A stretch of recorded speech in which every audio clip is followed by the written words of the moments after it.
সারাদিন রোজা রাখার পরে এরকম মুখরোচক মোমো যদি থাকে তাহলে আর কিছুই লাগে না।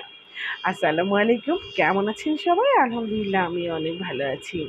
আজকে মোমো বানিয়েছি আর সেটাই আপনাদের সঙ্গে শেয়ার করছি কিন্তু। তো এখানে আমি মুরগির সলিড একদম পিস নিয়েছি, বুকের মাংস ৪ পিস নিয়েছি, প্রায় ১ কেজির মতো বা একটু বেশিও হতে পারে।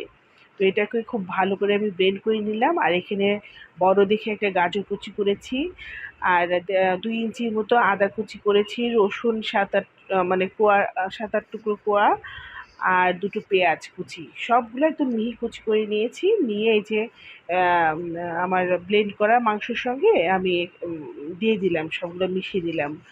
আর এখন আমি এর ভিতরে ২ টেবিল চামচের মতো মানে কালো গোলমরিচের গুঁড়া দিয়ে দিলাম। আর সয়া সস দিয়েছি, সেটাও ২ টেবিল চামচের মতো দিয়ে দিয়েছি। আর এরপরে দিয়ে দিচ্ছি একটু টমেটো সস, সেটাও ২ টেবিল চামচ।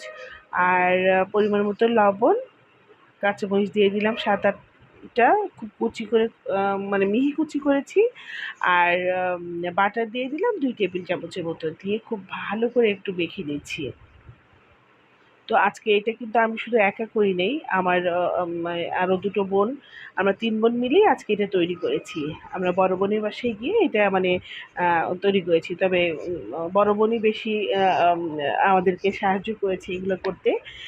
তো এখানে আমি মানে ময়দা দিয়েছি ৩ কাপ, আর কর্নফ্লাওয়ার দিয়েছি ১ কাপ দিয়ে পানি কিন্তু খুব মানে মেপে মানে অল্প অল্প করে দিচ্ছি, যেন ডোটা খুব সুন্দর তৈরি হয়। এটা কিন্তু খুব নরম হয়ে গেলেও হবে না, আবার শক্ত হলেও হবে না। তো যাই হোক, একটু নরম নরম করেই মানে এটা করব, কিন্তু এটাকে খুব ভালো করে একদম মথে দিতে হবে। আর এটা কিন্তু আমাদের হেল্পিং হ্যান্ড যেটা যে মানে লাবণী, ও কিন্তু আমাদেরকে এটা সাহায্য করছে। ও কিন্তু খুব ভালো করে একদম মানে মেখে নিচ্ছে, খুব ছানাটা খুব ভালো করে ছানছে, হ্যাঁ? তো যাই হোক, মানে অনেক ছানা টানার পরে ১ ঘন্টা আমি মানে রেস্টে রেখেছিলাম। আর এইখানে বড় একটা রুটি আকারে করে এখন কুকিং কাটার দিয়ে আমরা এটাকে মানে কেটে নিচ্ছি। পুলি পিঠার মতো যেভাবে ওইভাবে কেটে নিচ্ছি। তো এটাও আমার হেল্পিং হ্যান্ড ওই সাহায্য করছে।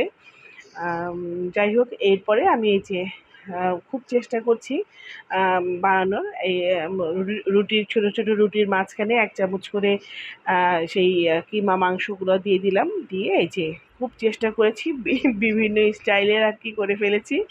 আমি করছি, আমার ছোট বোন করছে, বড় বোনও করেছে। হ্যাঁ? সবাই মিলেই আমরা এটা করছি। তো যাই হোক, মজা করতে এই যে বানিয়ে ফেললাম মোমো।